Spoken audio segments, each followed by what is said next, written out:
Doc, what else can I crack at home? Don't worry, buddy, I got you.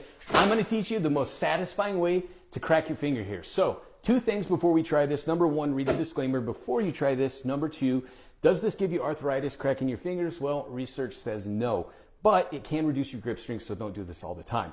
So, most people crack their fingers like this. They push in, they pull, but you actually have 3 joints in your finger.